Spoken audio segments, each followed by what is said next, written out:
कोणार्क सूर्य मंदिर के बंद दरवाजे का रहस्य। मंदिर की कुछ अनसुनी बातें जो आपके होश उड़ा देंगी। साल 1903 था और वह जगह थी उड़ीसा। मंदिर का नाम कोणार्क सूर्य मंदिर था। उसी वर्ष कोणार्क मंदिर का मुख्य द्वार अचानक बंद कर दिया गया था, जो पूरी तरह से रेत और बजरी से ढका हुआ था। इस घटना को लगभग 118 साल बीत चुके हैं, लेकिन भारत सरकार ने आज तक इस दरवाजे को नहीं खोला है। जब आप कोणार्क मंदिर जाते हैं तो आपको मंदिर का मुख्य द्वार बंद दिखाई देता है। फिर आपके मन में यह प्रश्न उठता होगा कि यह दरवाज़ा बंद क्यों है। आप इस मंदिर क्षेत्र में घूम सकते हैं, लेकिन इस मंदिर की भव्यता और रहस्य इस मंदिर के बीच में मुख्य द्वार के अंदर मौजूद है। इस मंदिर से कई रहस्य जुड़े हुए हैं, क्योंकि यह मंदिर अधूरा है। यह मंदिर ही इतना खास है कि यह मंदिर स्थापित है। सैकड़ों वर्षों तक यह मंदिर रेत में दबा रहा। मंदिर में 52 टन का चुंबक लगा हुआ था। इस मंदिर को बनाने वाले शिल्पकार ने आत्महत्या कर ली थी। यह भी कहा जाता है कि रात के समय इस मंदिर से नर्तकियों की आवाज़ आती है। ऐसे कई राज हैं जो आपके होश उड़ा देंगे, लेकिन फिर भी मन में अक्सर एक सवाल उठता है कि भारत सरकार अक्सर इतनी मेहनत करके मुख्य दरवाज़ा खोलने का फैसला बदल देती है। क्या भारत सरकार भी कुछ छिपाना चाहती है? यह मंदिर भगवान सूर्य को समर्पित है। इस मंदिर की भव्यता के कारण वह देश के 10 सबसे बड़े मंदिरों में शामिल होना चाहता है। कोणार्क मंदिर पूरे उड़ीसा शहर से लगभग 23 मील दूर नीले पानी की पसंदीदा चंद्रभागा नदी के तट पर स्थित है। यह मंदिर पूरी तरह से सूर्य देव को समर्पित है। मंदिर को इस तरह से डिजाइन किया गया है कि एक रथ के सामने 12 राक्षस और उसके साथ शक्तिशाली बड़े घोड़े खींचे जा रहे हैं, और इस रथ पर सूर्य देव को बैठे हुए दिखाया गया है। इस मंदिर से आप सीधे सूर्य देव के दर्शन कर सकते हैं। मंदिर के ऊपर से उगते और डूबते सूरज को पूरी तरह से देखा जा सकता है। सूर्योदय के समय मंदिर का नज़ारा बेहद खूबसूरत होता है, मानो सूर्य का लाल रंग पूरे मंदिर में फैल गया हो। मंदिर के आधार को सुशोभित करने वाले 12 चक्र वर्ष के 12 महीनों को परिभाषित करते हैं और प्रत्येक दिन के 8 पैरों का प्रतिनिधित्व करते हैं।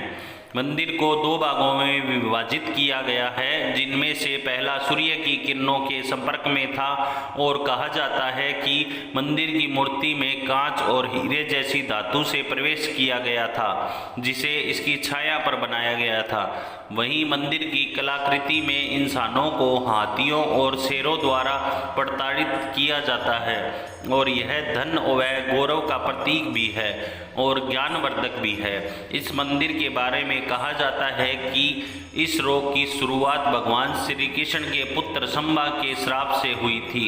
इससे बचने के लिए उन्हें सूर्य देव की पूजा करने की सलाह दी गई। सांबे ने चंद्रभागा नदी के संगम पर 12 साल तक तपस्या की और सूर्य को प्रसन्न किया, और उनकी बीमारी ठीक हो गई। इसके बाद सांबे ने भगवान सूर्य देव का मंदिर बनाने का फैसला किया। बीमारी का पता चलने के बाद चंद्रभागा नदी में स्नान करते समय सूर्य देव की एक मूर्ति मिली थी। इस मूर्ति को विश्वकर्मा जी ने बनाया था। सांबा ने मित्रावन में अपने द्वारा बनाए गए मंदिर में मूर्ति स्थापित की, और तब से इस स्थान को पवित्र माना जाता है। यह भी कहा जाता है कि यहाँ आज भी नर्तकियों की आत्माएं आती है। लोगों की माने तो आज भी यहाँ शाम के समय उन नर्तकियों के पैरों की आवाज़ें सुनी जाती है जो कभी यहाँ राजा के दरबार में नृत्य करते थे। मंदिर का निर्माण एक सैंडविच के रूप में किया गया है, जिसके बीच में लोहे की प्लेटों पर मंदिर के खंभों को रखा गया है। यह भी कहा जाता है कि मंदिर के शीर्ष पर एक 52 टन के चुंबक रखा गया था, जिसे इन स्तंभों द्वारा संतुलित किया गया था। इससे भगवान सूर्य देव की मूर्ति हवा में तैर रही थी, और इसे देखकर हर कोई हैरान रह गया। कहा जाता है कि चुंबक को किसी विदेशी आक्रमणकारी ने तोड़ा था। यह भी कहा जाता है कि मंदिर के ऊपर रखे चुंबक ने समुद्र से गुजरने वाली नावों और जहाज़ों को क्षतिग्रस्त कर दिया था, जो लोहे से बने थे। इससे नाविकों को अपनी नाव को बचाने के लिए चुंबक को बाहर निकालना पड़ा। यह पत्थर केंद्रीय पत्थर के रूप में कार्य करता था और उसके कारण मंदिर में अन्य सभी पत्थर संतुलन में थे। इसे हटाने से स्तंभ का संतुलन बिगड़ गया और मंदिर को नुकसान पहुंचा, लेकिन इस घटना का कोई ऐतिहासिक विवरण नहीं है और न ही ऐसे चुंबकीय पत्थर का कोई वर्णन है। वर्ष 1568 में उड़ीसा में मुसलमानों का आतंक था और मंदिर को गिराने के लगातार प्रयास किए जा रहे थे। इस कारण मंदिर के पंडितों ने मुख्य मूर्ति को हटाकर वर्षों तक रेत में छिपा कर रखा। मूर्ति को बाद में पूरी भेज दिया गया और जगन्नाथ मंदिर के परिसर में इंद्र के मंदिर में रख दिया गया। कई लोगों का मानना है कि मूर्ति की खोज अभी भी जारी है और मिलना बाकी है, लेकिन कई लोग का यह भी कहना है कि नई दिल्ली के राष्ट्रीय संग्रहालय में रखी सूर्य देव की मूर्ति कोणार्क की प्रमुख पूजनीय मूर्ति है। हालांकि सूर्य वंदना को कोणार्क मंदिर में रोक दिया गया था जब मूर्ति को मंदिर से हटा दिया गया था, जिससे तीर्थयात्रियों का आना बंद हो गया।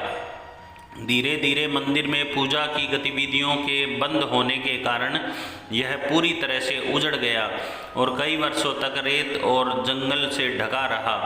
बाद में मंदिर की खोजबीन की गई, लेकिन मंदिर के कई हिस्से बेहद खराब हालत में मिले। जो कोई भी इस दरवाजे को खोलने की कोशिश करता उसकी मृत्यु हो जाती।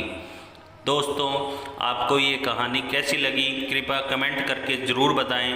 वीडियो पसंद आया हो तो लाइक करें और ऐसी ही और भी बहुत सारी कहानियाँ सुनने के लिए चैनल को सब्सक्राइब करें। हम आगे ऐसी ही रोचक कहानियाँ आपके लिए लाते रहेंगे। Please like, share and subscribe. Thank you.